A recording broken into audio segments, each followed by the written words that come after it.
عبدالحلیم شرر کی کہانی۔ مغرور جوتا۔ میں اپنے ٹوٹے ہوئے جوتے کو اتار رہا تھا کہ اس نے اور دانت نکال دیے اور میں ایسا جھنجلایا کہ اسے نوچ کے پھینک دیا۔ میری یہ متکبرانہ برہمی اسے ناگوار سی گزری اور زبان حال سے بولا، میرا قصور؟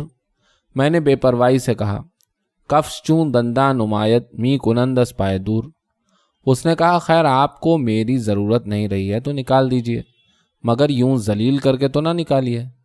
اس کے اس غرور پر مجھے ہنسی آ گئی اور کہا، کیا دنیا میں تجھ سے بھی زیادہ ذلیل کوئی چیز ہے؟ تو انسان کے اسفل ترین حصہ جسم سے وابستہ ہے، ہر وقت پاؤں سے کچلا اور روندا جاتا ہے اور ہمیشہ راستے کی نجاستوں میں آلودہ ہوتا رہتا ہے۔ تہذیب کے صحبتوں میں تیرا گزر نہیں ہو سکتا، صفائی کی محفلوں میں تو گھسنے نہیں پاتا۔ ہم جب کبھی کسی احسان فراموش کو دیکھ کے کہتے ہیں کہ یہ ہماری ہی جوتیوں کا صدقہ ہے، اس وقت تجھے انتہا درجے کی ذلت سے دیکھتے ہیں۔ اور ہماری محبوبہ مہجبی نے کل جو اپنی زلف برہم کی طرح پیچ و تاب کھا کے میری جوتی کی نوک سے کہا تھا تو اس نے تجھے حد سے زیادہ حقیر خیال کیا تھا۔ تو یہ بھی نہیں دیکھتا کہ جسے کمال درجہ ذلیل کرنا ہوتا ہے اسے تیری مار ماری جاتی ہے، اور تیری ایک بے نتیجہ چوٹ بھی اپنے تیر و سنان اور شمشیر و خنجر کے ہزار جاں ستاں زخموں سے زیادہ ناگوار گزرتی ہے۔ یہ سب کیوں؟ اس لیے کہ تو نہایت ہی حقیر اور حد سے زیادہ ذلیل ہے۔ لیکن باوجود ان سب باتوں کے تجھے بے حیائی سے اپنی عزت کا خیال ہے۔ میں سمجھتا تھا کہ یہ باتیں اس سرکش جوتے کو خاموش کر دیں گی، مگر اس پر کچھ اثر نہ ہوا اور بولا، یوں تو آپ کو اختیار ہے کہ اپنے نزدیک جسے چاہیں معزز خیال کر لیں اور جسے چاہیں ذلیل کریں، لیکن خدائی فیصلہ آپ کی تجویز اور مرضی سے نہیں ہو سکتا۔ خدا نے ہر شخص اور ہر چیز کو اپنے مقام پر ایک فضیلت اور خصوصیت عطا کی ہے، جس پر وہ جس قدر فخر و ناز کرے بجا ہے، لیکن اس پر آپ کی طرح کسی کو اترانا نہ چاہیے۔ مجھ میں اگر کوئی ذلت کی بات ہے تو وہ آپ کی بدولت ہے۔ آپ اپنے گھر میں مجھے ذلیل سمجھا کریں، لیکن میں اپنی جگہ پر غور کرتا ہوں تو اپنے میں کوئی ذلت و حقارت کی بات نہیں پاتا۔ میں جس چیز سے بنا ہوں اسی سے آپ کا جسم بنا ہے۔ یہی زندگی، یہی نرمی، یہی حس اور یہی خوبی جو آپ کی کھال میں ہے کبھی مجھ میں بھی تھی۔ یہی غذائیں جو روز آپ کا جزو بدن ہوا کرتی ہیں کبھی میرا جزو بھی ہوا کرتی تھیں۔ مرنے کے بعد میری حالت آپ سے اچھی ہی رہی۔ میں تو سڑنے گلنے سے بچ کے آپ کے پاؤں کا لباس بن گیا۔ آپ کی کھال میں اگر نفع رسانی خلق کا کوئی مادہ شاید ہو بھی تو اس مستعار زندگی ہی تک ہے۔ مرنے کے بعد آپ کے جسم کے کسی حصے کو خلق اللہ کی خدمت کا کوئی موقع ملے، اس کی ہرگز امید نہیں۔ ممکن تھا کہ میں ایک پرتکلف ٹوپی کا استر بن کے آپ کے سر پر جا پہنچتا۔ ممکن تھا کہ میں پوستین کی صورت میں نمودار ہو کے آپ کے جسم سے لپٹ جاتا۔ ممکن تھا کہ میں ایک پیٹی بنتا اور آپ کی کمر میں بندھا رہتا، اور ممکن تھا کہ میں کوئی اور ایسی خوبصورت چیز بن جاتا جسے آپ نہایت عزیز رکھتے۔ جوتے کی ان واعظانہ باتوں سے میں دل میں کانپ گیا، مگر یہ اچھا نہ معلوم ہوا کہ ایک ایسی ذلیل شے سے قائل ہو جاؤں۔ جواب دیا، ان صورتوں میں سے جو صورت ہوتی ویسی ہی تمہاری قدر و منزلت بھی کی جاتی، مگر اب تو تم ایک جوتے ہو اور ٹوٹے ہوئے جوتے۔ ایسی حالت میں عزت کا نام لیتے تمہیں شرم نہیں آتی؟ مگر وہ جوتا بھی کچھ ایسا جھنجلایا ہوا تھا کہ کسی طرح جان نہ چھوڑی اور کہا، میں تو جوتا ہونے میں بھی اپنی توہین و تذلیل کی کوئی وجہ نہیں پاتا۔ جوتا ہونے سے کیا کوئی ذلیل ہو جاتا ہے؟ اگر میں آپ کے بادشاہ یا کسی معمولی حاکم ہی کا جوتا ہوتا تو آپ زمین پر سر رکھ کے مجھے چومتے۔ اگر میں آپ کے مرشد یا کسی ولی اللہ کا جوتا ہوتا تو آپ مجھے باوجود شکستگی کے آنکھوں سے لگاتے۔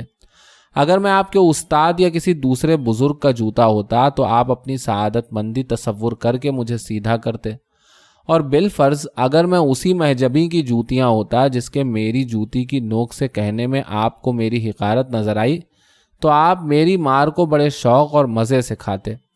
اب آپ ہی فرمائیے کہ جوتا ہونے سے میری کیا آبرو گھٹ گئی؟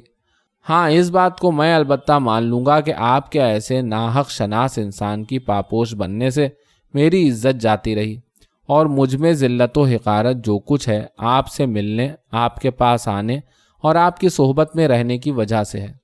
اب گفتگو نے ایسی صورت اختیار کر لی تھی کہ اپنی کمزوری ظاہر ہونا درکنار، مجھے یہ نظر آ رہا تھا کہ میرا ہی جوتا مجھے کمال بے باکی سے ذلیل کر رہا ہے۔ برہمی کے ساتھ کہا، تیری حقارت کی سب سے بڑی دلیل یہ ہے کہ حضرت موسیٰ جب مقدس دربار الہی میں پہنچے تو حکم ہوا کہ اپنی جوتیاں اتار ڈالو۔ جوتے نے کہا، بے شک اس مقام پر جناب موسیٰ کو جوتیاں اتارنا پڑیں، مگر جس منزل تک وہ جوتیاں پہنے چلے گئے اور جہاں تک میرا ان کا ساتھ رہا، وہاں تک آپ تو کیا ہیں، بڑے بڑے ائمہ دین کی بھی رسائی نہیں ہو سکتی۔ ذات وحدت کی قربت میں ضرورت تھی کہ حضرت موسیٰ دنیا کی تمام نمائشوں سے معرہ ہو جائیں۔ جوتیاں تو جوتیاں، وہاں تو انہیں سارے کپڑے اتار ڈالنا چاہیے تھا۔ اس میں اول تو میری ذلت نہیں ہوئی، اور جو ہوئی بھی تو آپ کے مقابلے میں نہیں، آپ سے افضل ہی ہوں۔ آخر میں نے تنگ آ کے پوچھا، کیا تو سچ مچ اپنے آپ کو مجھ سے افضل و اعلیٰ سمجھتا ہے، یا یہ فقط تیری سخن پروری ہے؟ اس نے کہا، سخن پروری اور ضد انسان کے صفات ہیں، اور انسان کے سوا ساری مخلوق ان سرکشانہ صفات سے مبرہ ہے۔ رہا اپنی برائی اور فضیلت کا خیال، تو وہ نفس پرستی کا تقاضا ہے، اور خدا نے مجھے اس مرض سے محفوظ رکھا ہے۔ اپنے مخلوقیت کے فرائض ادا کرنے کی دھن میں کبھی مجھے اس مسئلے پر غور کرنے کی فرصت ہی نہیں ملی۔ میں کیا جانوں کہ آپ افضل ہیں یا میں؟ ہاں، ایک بات البتہ خیال میں آتی ہے، مگر آپ شاید اسے مانیں یا نہ مانیں۔ میں نے گھبرا کے پوچھا، وہ کون سی بات ہے؟ جواب ملا کہ اپنے فرائض زندگی کو جو شخص جتنی زیادہ عمدگی اور مستعدی سے بجا لائے، اسی قدر اسے افضل ہونا چاہیے۔ میں نے کہا، بے شک۔